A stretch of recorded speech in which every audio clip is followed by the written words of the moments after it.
what I'm wanting you to see is that whatever is the experience that you feel, you're giving it a name. But I want you to go a little deeper than just the name of what you're giving it. If you trace it back, is it not that a human being is having a problem of some sort or in a state of being problematic? Too much this, too much that, not enough this, not enough that. Where is the boundary? That's a problem because I don't know where the boundary is. Their pain, my pain, upside pain, downside pain. It's a problem.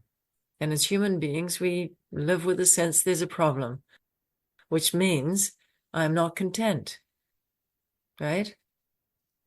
What we are looking at together, what we are discussing and bringing attention to is that you're having a sense of problem.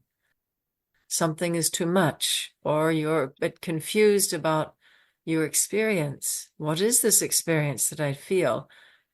It's causing me some sense of problem. Is that right? Yes. So that sense of problem, I'm just using the word human being is in a state of pain. That's the meaning of the word pain. Something is not right. Or something appears not to be right. Yeah, maybe it is right. I don't know. I feel like my skin is too thin. But you're saying my skin is too thin, which means that there's a sense that I'm not right. If you said Yeah. my skin is so thin, it's bringing a sense of ecstasy. And the thinner my skin gets, the more open I am, the more loving I am, the more at peace I am, the more content I am. I'm loving this state of thin skin. But it's bringing a question for you. What is this experience of thin skin? It's bringing a doubt and question. To question it, right? But what brings that question is that it doesn't sit comfortably with you. Would you say?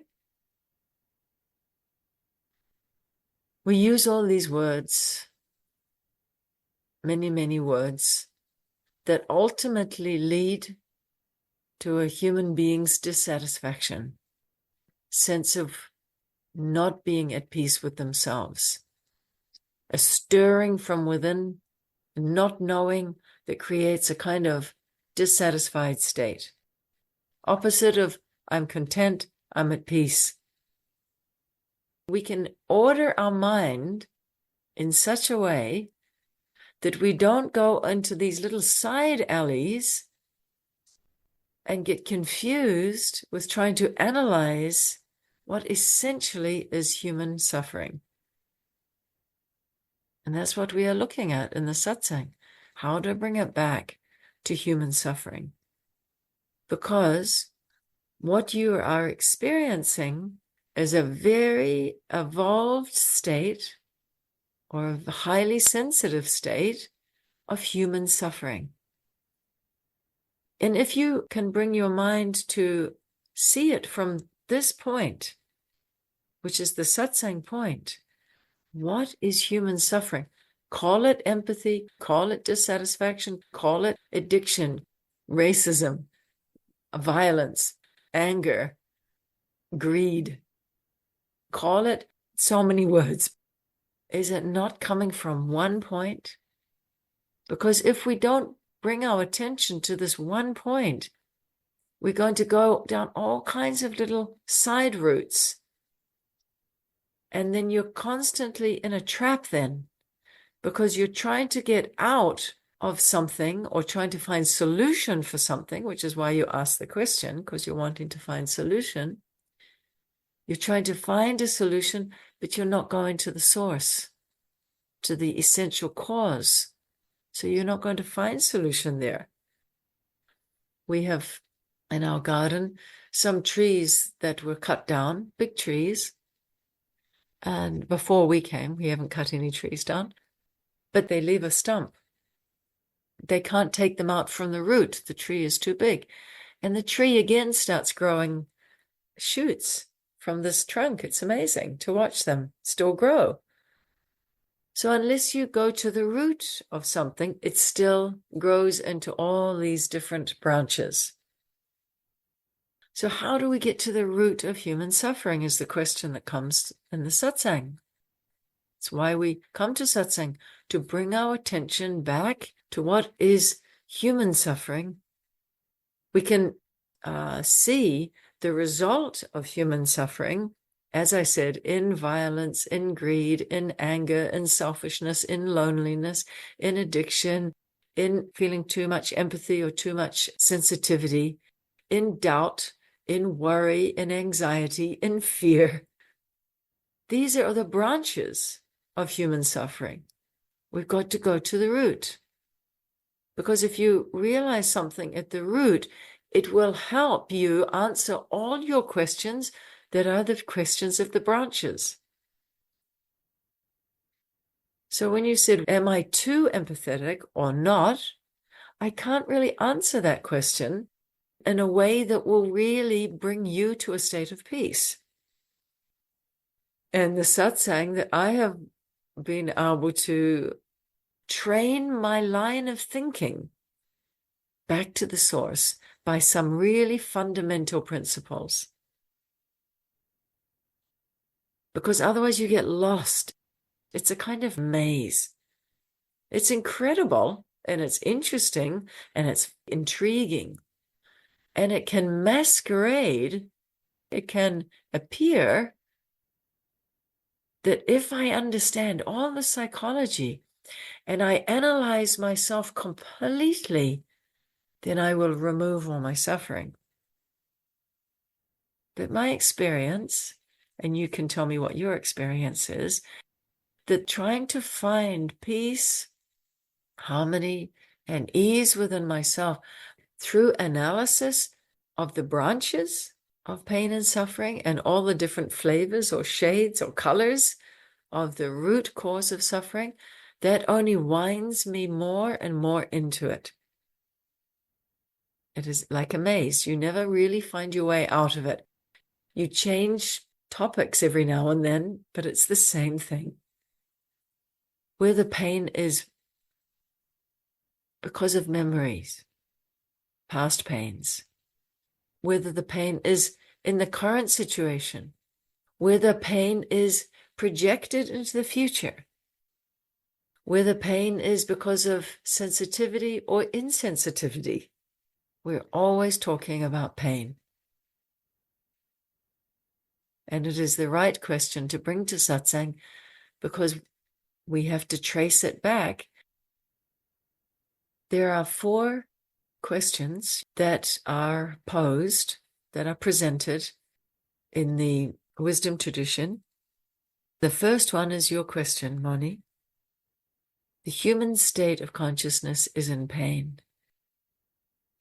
Those of us who are now sitting in the satsang or listening to the satsang are very evolved in that they can even admit that everything stems from, all these troubles stem from a state of consciousness that is in pain. Ordinarily, a human being does not even want to hear that. They want to say, no, no, no, it's all beautiful. It's all wonderful. That's depressing to think it's all pain. But what I have seen is it's depressing to hide from the fact that if you actually bring your attention to see what is pain, then it leads us to the next question, what is the cause of pain? Then leads us to the third question, is there a way out of pain? Is there a state that is free of pain? And the fourth question, how do I get out of pain? If there is a state that is free of pain, which there is, definitely, then how can I apply the means or method or practices? Where do I turn my attention to start now inquiring not only what is pain, what is the cause of pain, what is the state free of pain, but how do I realize that? These are the 4 basic questions that are addressed in the satsang. So you're very right. Every question that arises in the satsang can be brought to this formula based on these 4 questions. He, Hetu, Han, Hanupai. The 4 words. Carolyn will remember them from Retreat Himalaya. It cannot be spoken too often. We need to revisit these again and again. He means a human being or the waking state consciousness. This may be a better way to define it. The waking state consciousness is rooted in pain. Even joy is an attempt to remove pain. So even though we experience joy, because joy is temporary, it ultimately resolves again into pain.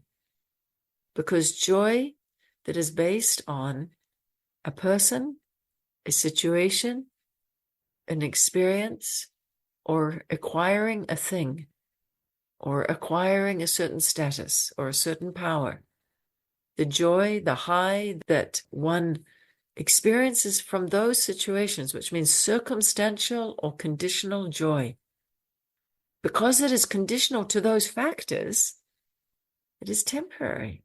Because all of those aspects, people, situations, experiences, things, they're all in the field of change. That which is in change cannot be this place where you find permanent happiness. How do you find permanent happiness in a state of impermanence?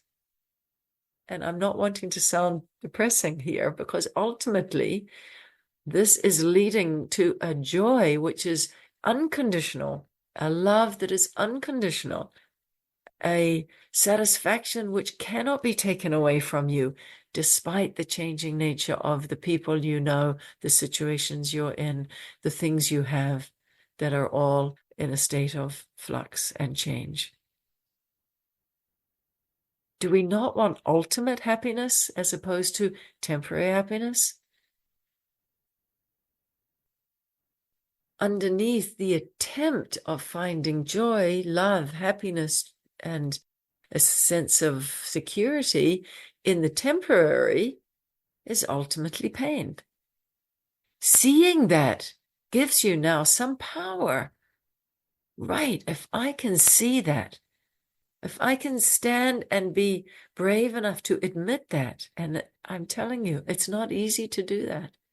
And all of us in the satsang, I know you all individually, we have all been able to face that question. In facing that question, that the human experience is ultimately pain, then it leads us to the next question. Well, where does that come from? Is it that we were just born to suffer? It can't be. This pain has to have a root. And that is the root, that this experience that we are in these bodies, when it has become attached to our individuality, which is to say the ego identity, I am somehow located and bound within my skin. As Moni said, maybe my skin is too thin. She is describing the state of identification. The ego entity, I am this, separate from all of that. It is like the drop of water saying, I'm a drop and I'm looking for water. Or the spark saying, I'm a spark and I'm looking for fire. Like the earthen jug that is saying, I'm a jug and I'm looking for earth. And all these examples. Or the ring that says, I'm a ring and I'm looking for gold because I don't know what gold is. Meanwhile, the ring is gold. The jug is earth. The spark is fire. And the drop is water. So when we can see that this identification that has named me a jug, a drop, a small separate spark, rather than infinite power, fire, infinite power, water, infinite power, pure consciousness, pure existence, pure bliss. So this identification of the ego that makes us feel contained to just this body existence and the story in the mind that is associated with this body existence, the story that dominates our sense of reality from the moment we wake up to the moment we sleep. And when we sleep, where is that reality that we created? Only in the waking state. So if we can think a little deeper and be guided by these questions, seeing that I don't want to run after temporary joy, I want to get to the root of removing my pain through realizing where it comes from, ego identification. I am this, and this is separate from that. It's somehow the sense of thisness, as if I'm plonked on the earth, and then I'm going to be somehow ripped away from the earth at some point, and I had really no connection to all of that which went on in between. That somehow I was a visitor here, or I was some kind of separative observer, but I wasn't actually life itself. And so then, of course, in asking this or bringing our attention to this, and this is where the meditation becomes an essential part of the next question, what is that state of peace? How can I know that state of peace, which means freedom from pain? Bliss is freedom from pain. Peace is freedom from pain. It's not an experience. It's not an acquisition. It has to be when all pain has been brought into the light of this knowledge. Who am I? Am I just this ego entity that was born, that experiences, collects memory of all these experiences, tells some stories about all these experiences, compares my experiences to others' experiences and feels either great about my experiences or kind of a bit shameful about my experiences because maybe compared to others, they don't look so great. Or maybe a combination of both. Some parts we want to shine and other parts we want to keep hidden. And then what? Then die? That's my totality of who I am?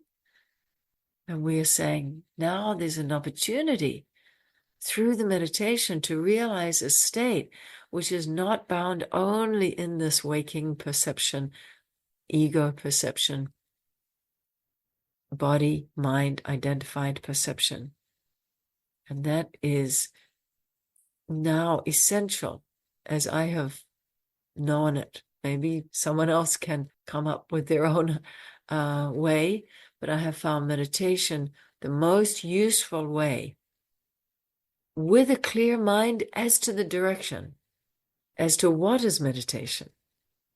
Not just meditating as another form of trying to acquire something, but as a way to bring light to what is and to see it for what it is.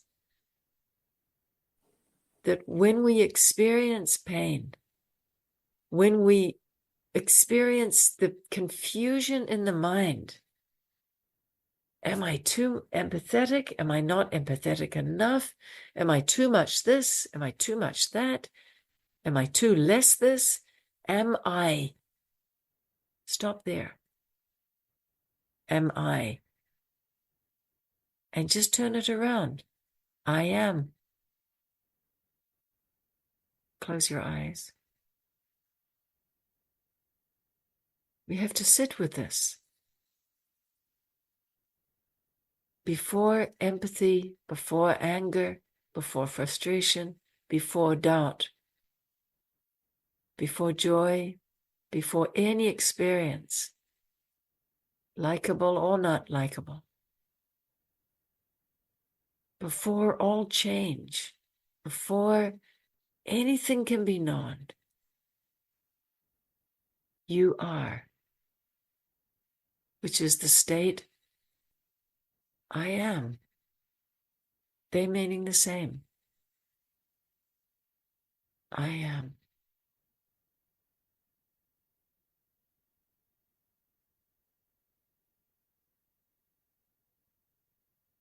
And we have to give this a little time. I am. We have to sit with this. We have practiced so many hours. God knows how many hours, maybe millions of hours practicing. I am this, I am that. Focusing on the this and the that. Too much this, not enough that. Highs and lows, wants and not wants. Can we spend at least 1 hour bringing attention to I am and to attend it without any interference of our thinking? We're not here to think of it. We are here to meditate, which means be with that I am. I am.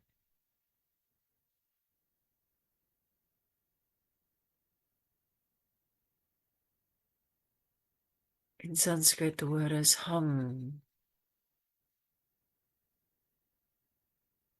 Hum.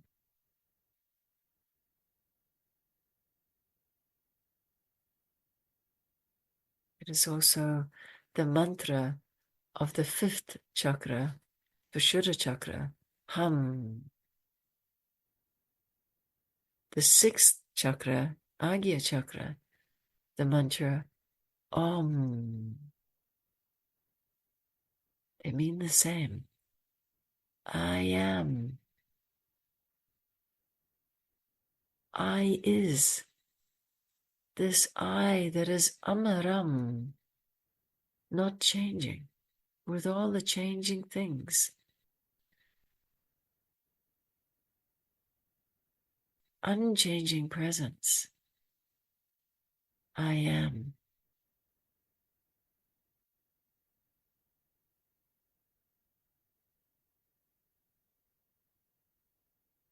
Knowing this is Madhuram, bliss, peace, freedom from suffering, pain, insecurity, doubt, restlessness, agitation, comparison, and all that which comes from that, anger, greed, etc.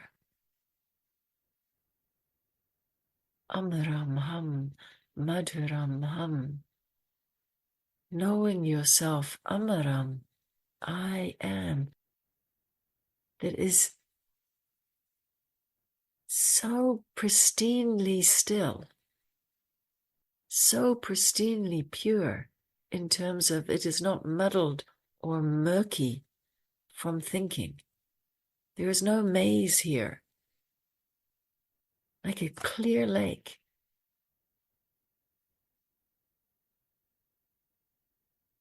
This is the discovery of Madhuram, total freedom from the struggle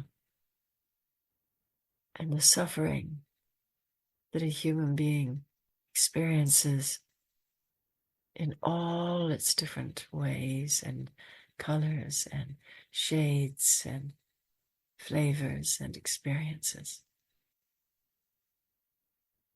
Amaram ham madhuram ham. Makes it so simple. And then the question that Moni beautifully brought at the beginning of the satsang, which is everyone's question. Is my sensitivity hurting me? Or is it going to help me somehow and help others? She's rightly confused on that. How do we turn our sensitivities, our thin skin, to a great power?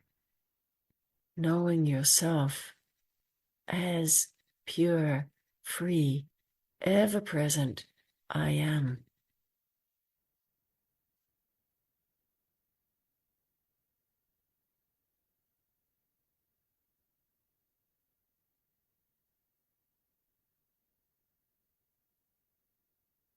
Amaram Ham, Maduram Ham, Amaram Ham, Maduram Ham.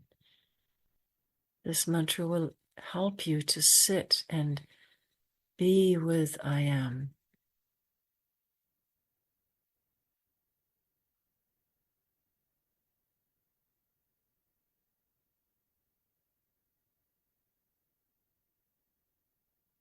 Amaram Ham, Maduram Ham, Amaram Ham, Maduram Ham. And then let the mantra be still, like that clear lake.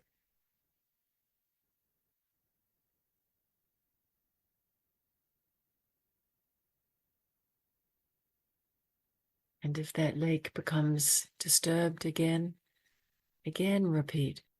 Amaram Ham, Maduram Ham, Amaram Ham, Maduram Ham.